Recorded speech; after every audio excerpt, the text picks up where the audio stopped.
अभी मैं एक पॉडकास्ट देख रहा था एंड वो राज शमामी का पॉडकास्ट था एंड उसमें एक ऑथर आता है ना, एक वेल नोन ऑथर है वर्ल्ड वाइड जिसका नाम है मार्क मैंसन, है ना। And I have never heard about him before. मैंने उसको कभी मतलब मैं बुक्स नहीं पढ़ता हूँ, है ना। एंड पढ़ने की कोशिश करता हूँ बट नहीं पढ़ पाता हूँ। तो वो जो ऑथर है वो 2009 में इंडिया विज़िट करने आया था, है ना। एंड जब वो 2009 में इंडिया में विज़िट करने आया तब उसने यहाँ से जाने के बाद एक आर्टिकल पोस्ट किया 2009 में। एंड उस आर्टिकल का नाम था अ डस्ट ओवर इंडिया। एंड वो वाला आर्टिकल बहुत वायरल गया क्योंकि उसमें इंडिया को क्रिटिसाइज़ किया गया था। उसमें इंडिया को मतलब उसमें उस इंसान ने दोनों दोनों ही एस्पेक्ट दिखाने की कोशिश करे थे, उसके इंडिया के पॉजिटिव भी और नेगेटिव भी। और उसमें भी उसने ऐसे दिखाया कि जब उसने न्यू दिल्ली में लैंड किया तब उसको बहुत सारी धूल दिखी जो आज भी हमें दिखती है ना। एंड तो उसने यही चीज़ क्रिटिसिज्म दिया एंड इंडिया की हॉस्पिटैलिटी को लेकर कि हाँ इंडिया के लोग बहुत अच्छे हैं, बहुत अच्छे से केयर करते हैं गेस्ट का। उस चीज़ को लेकर उसने अप्रिसिएशन भी दिया। बट द थिंग इज़ वो जो आर्टिकल था वो बहुत वायरल गया इंडिया में एंड उस इंसान को बहुत सारे क्रिटिसिज्म मिले एंड बहुत सारे लैशबैक्स झेलने पड़े क्योंकि उसने इंडिया को क्रिटिसाइज़ करा था एंड पीपल वर सेइंग कि यार तुमने कुछ ज़्यादा एक्सट्रीम बोला है। एंड इसके वजह से वो बहुत कंट्रोवर्सी में भी पड़ा था। एंड जब वो अभी इस पॉडकास्ट में आया आफ्टर आई थिंक कितना 6-10-17 साल बाद, है ना, 10-17 साल बाद वो एक पॉडकास्ट में आया राज शमामी के। एंड उसमें उसमें राज शमामी ने उसको सबसे पहला क्वेश्चन ये पूछा कि आप उस आर्टिकल के बारे में क्या बोलना चाहोगे। And the thing he said कि वो उस टाइम सिर्फ 25 साल का था, है ना। एंड नाउ ही मतलब now his perspective towards India and other world मतलब towards world has completely change, काफ़ी अलग हो चुका है।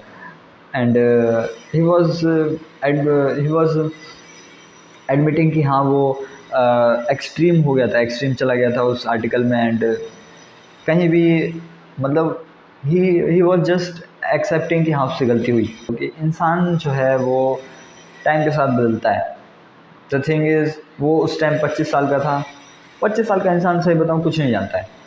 हम अपनी लाइफ में ऐसा बहुत बार सिचुएशंस होती है जिसमें हम सोचते हैं यार हमारी इतनी उम्र हो गई, हम इतनी बेवकूफ़ी वाली हरकत कर सकते हैं। द थिंग इज़ हर एक इंसान की जर्नी एक अलग जर्नी होती है ना। हो सकता है कि कोई 20 साल की उम्र में ही आपसे बहुत ज़्यादा समझदार हो चुका है एंड आप अभी डम रहे हो। It doesn't matter, everyone is living his own life. जैसे कि मार्क मैंसन ने बताया कि हाँ वो उस टाइम एक नाइव था, वो दुनिया को लेकर अवेयर नहीं था कि हाँ किस तरह से बोला जाए, किस तरह से किसी चीज़ को क्रिटिसाइज़ किया जाए, है ना। वो जस्ट एक्सट्रीम्स पे बोला एंड उसने बैकलैश झेला। इट डजेंट मीन कि वो एक बुरा इंसान है ना।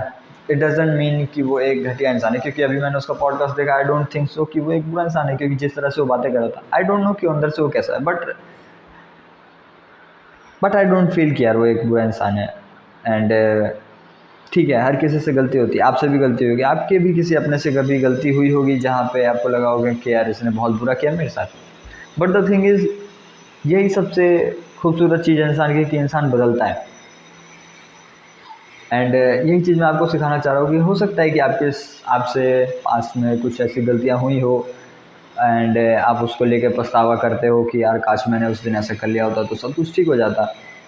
But the thing is it मतलब लाइफ इस तरह से वर्क नहीं करती है ना।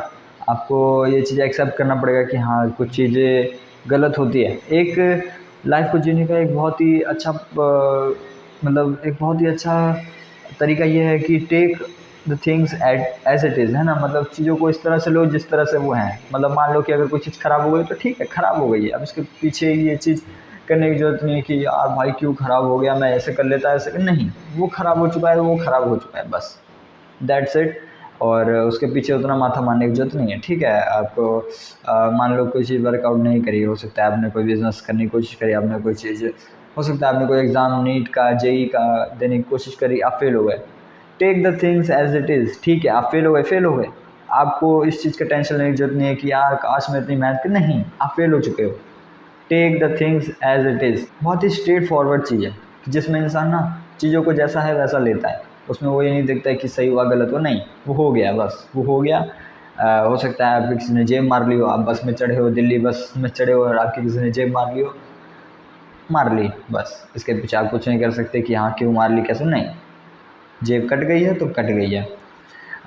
एंड ये लाइफ को जीने का बहुत ही एक अच्छा तरीका है कि हाँ ठीक है, गलती हो गई तो हो गई, and I am accepting it, and now I can do nothing, है ना। आपने सॉरी बोल दिया, आपने सब कुछ कर दिया, and now you can't change anything, and you are taking the things as it is. ठीक है, गलती हुई, आई एम एक्सेप्टिंग इट, बस। आपको भी लाइफ कुछ इसी तरह से जीना है कि हाँ अगर आपसे कुछ गलती हुई पास्ट में, कभी भी चाहे फ्यूचर में भी हो, take the things as it is. गलती हो गई, भाड़ में जाए। डोंट ओवर एक्जिजरेट इट कि हाँ यार इतनी गलती हो गई, मेरे से गलती हो गई, किसी के आगे गिड़गिड़ा रही है, नहीं। गलती हो गई, एक्सेप्ट किया, सॉरी किया, बाय बाय। कोई चीज़ नहीं निकली, नीट नहीं निकला, जेई नहीं निकला, डोंट एक्जिजरेट इट कि यार भाई काश मैं और पढ़ लेता, और नहीं, अगली बार पढ़ लेना, इस बार आप फेल हो चुके हो, take the things as it is. तो इस वीडियो में मैं आपको यही बता रहा था कि है ना कि इंसान बदलता है, एंड ज़रूरी नहीं है कि एक इंसान एक ही जैसा रहे पूरी लाइफ में, और कुछ चीज़ें गलत हो जाती है तो उन चीज़ों को उस तरह से ही लेना चाहिए कि हाँ गलत हो गया है तो हो गया है, एंड उसमें आप कुछ भी नहीं कर सकते हो। So that's it for this video. मिलते हैं किसी और वीडियो में किसी और टॉपिक के साथ, तब तक के लिए बाय बाय।